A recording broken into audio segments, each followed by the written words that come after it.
A very special law. And Allah put that. They discover from the Muslims what they're saying. Saleh is not here. Fibonacci's rule. Fibonacci's law. The golden rule. Everything they're saying, this is like a divine code. That's why things are beautiful, because there is a balance there. From a flower to your ear, to the seashell, to this, to the world. Now there is a balance there. Allah subhanahu wa ta'ala, in creating this world, is showing us that when you are creating something, when He is creating that, with the discipline, with the shariat, with the law, with that love, the beauty, it comes out.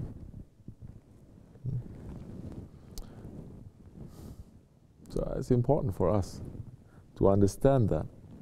Because if we understand that beauty, we understand that discipline, we understand that something is so delicate, that Allah puts that into every seashell. He puts that into every rose. He puts such delicate beauty in every snowflake. It's so beautiful. How can you not fall in love with your Lord? For a man, this is the real meaning of knowledge.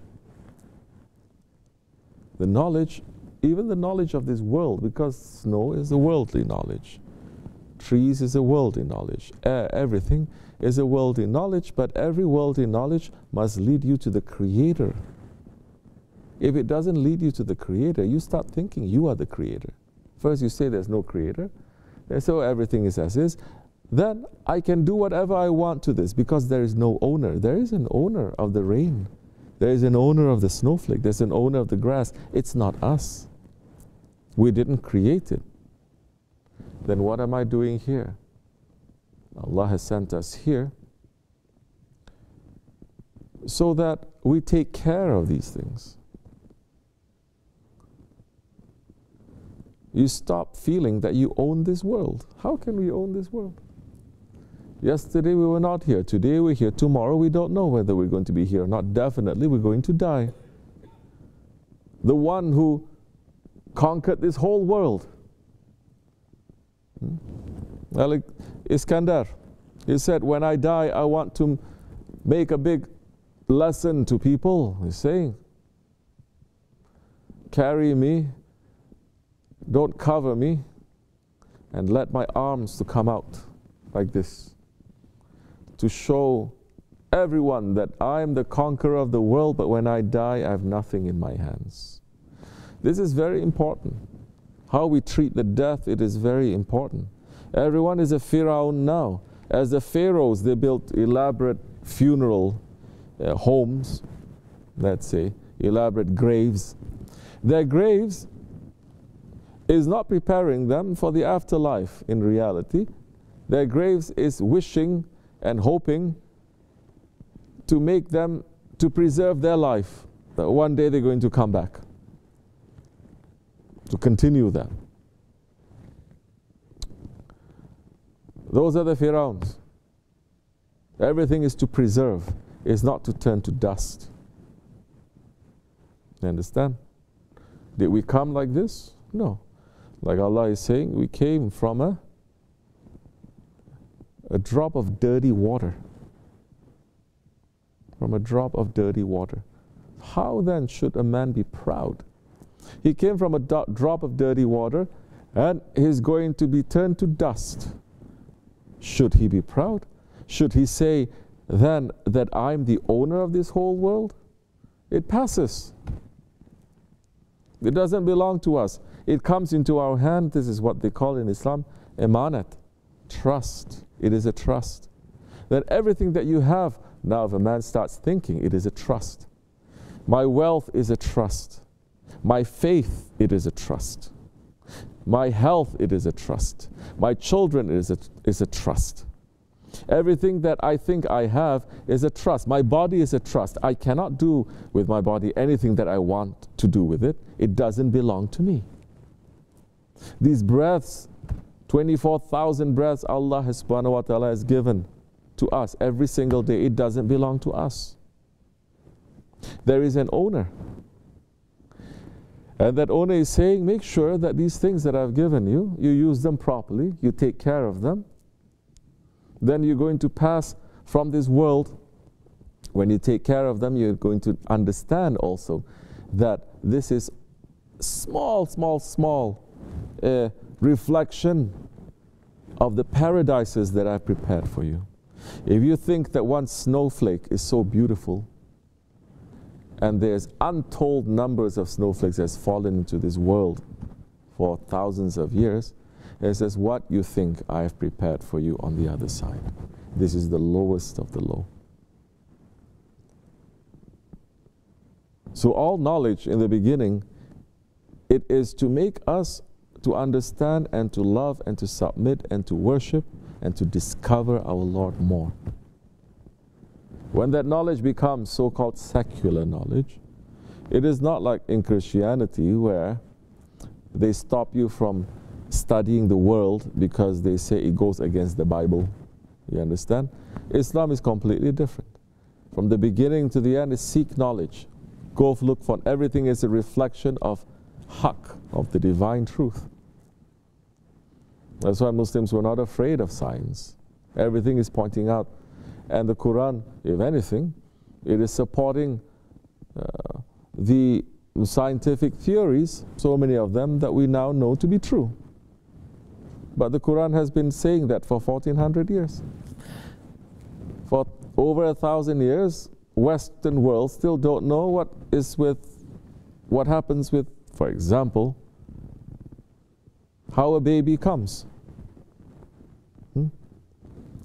But the Quran is explaining very clearly, 1400 years ago, how now the development of the fetus in the mother, how now the relationship between blood and milk, all those things that later they discover. Why was there ever a conflict of Islam and knowledge? Never. When did it happen?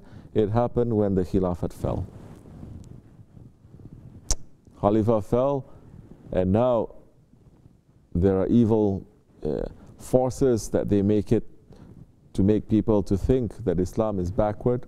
Hate yourself, hate your religion, hate your history, and everything that is not from Islam that is coming from the West. Now this is a shining example. So this is a state where Muslims, they become psychotic, half-half, not normal. You understand? So now, as we said yesterday, now we have Muslim scholars who are saying, now we have to explain everything, the Quran and everything, according to science. The science of what? Of over 1,400 years that Islam also discovered the science? No, of Western science, of so many of their theories, especially at that time, some continuing till today, that is based on fallacy, that is based on racism, that is based on wrong ideas and wrong things. Understand? So they're still continuing that. And Muslim scholars are taking, and they're running with it now for over 1 century. So now you have people that they believe one thing in Islam, and then but science is telling them something, and there's no bridge. So they become psychotic.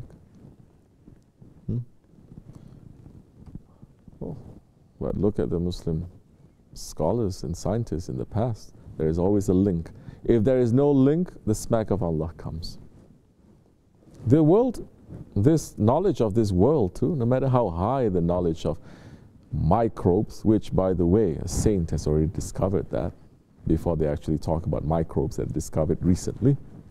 From the microbes to the galaxies, this is still the knowledge of this world.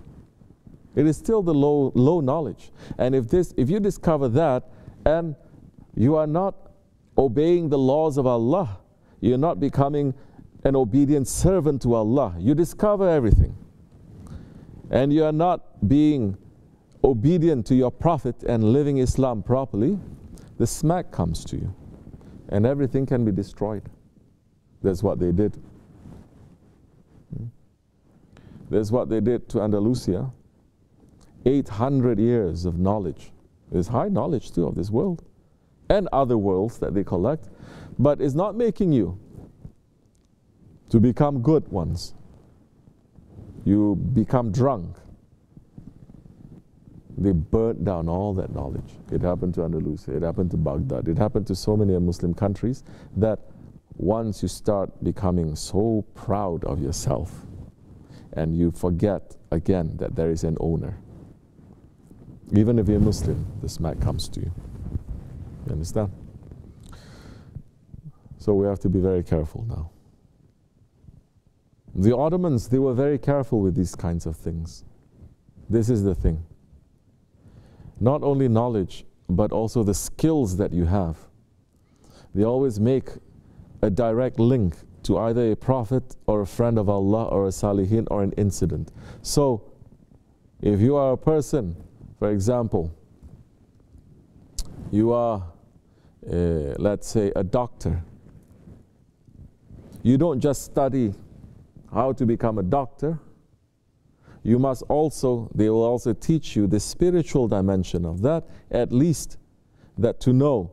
For example, Hazrat Isa alayhi salam, he is the pir of this knowledge. He is the head of this knowledge. Because Isa alayhi salam came and he was able to work certain miracles. He cured the blind. He raised the dead. You understand, physically, that kind of things. So they know that there is a pir, there is a head. So they have to ask for that one's blessings also. Because the knowledge that comes into this world too, it belongs to someone. And yes, everything belongs to Allah, but Allah gave it to someone. That is the divine protocol. And that one, then it passes to us. Don't you see, even our birth, even our existence in this world, we don't come directly from the other world to here with no one. We came through several generations. We came through our own parents. Correct? So now knowledge is passing down there like that, so they know. And whatever that you are doing, there is a knowledge in this world, there is a work. They are going to now ask for the blessings, spiritual blessings of that one who is in charge of that knowledge.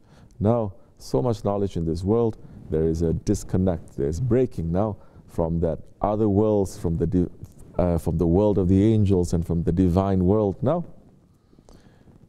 That's why people are taking every knowledge, every technology, using it only for their own ego, to proclaim only their own greatness. But death is certain. So today people, they have Firauns. In the old days, it's only one Firaun. Every few years, long time, then he dies, then they put him in. Now everybody, they want to, if anything, they want to have a grand funeral. And the funeral, they say, no, this is not death, this is celebration of life. Bruh, this life, Allah is not giving value to this world. He gives more value to one wing of a mosquito than the value of this world. What life we're celebrating? Huh?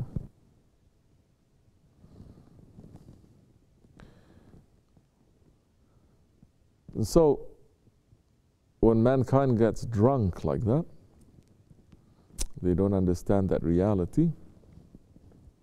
They don't want to enter into that world. They still want to get stuck. That's why today's people, majority, they are Firauns and the Namruds. When we die, we get wrapped up in a white piece of cloth to know now, what are we? Did we come with, no. We didn't come with all these things, with all this wealth, with that. We came. We're going from a drop of dirty water and we're going to end up to be dust. This is our physical reality. We're not going to concentrate so much on the physical reality because it's turning into a dust. You're going to concentrate on that Allah has put in us that can make that dust, that mud, to become alive. And that is called the spirit. May Allah protect us and open the way for us to understand more, to bring the enemies of Haqq down, inshallah, to give us more sincerity and more protection for us and the good ones and our children, and for us to be able to live Haqq and to die for the sake of Haqq. May Allah raise the station of our Shaykh, inshallah.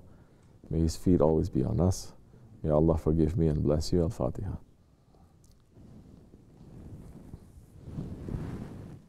Assalamu alaikum.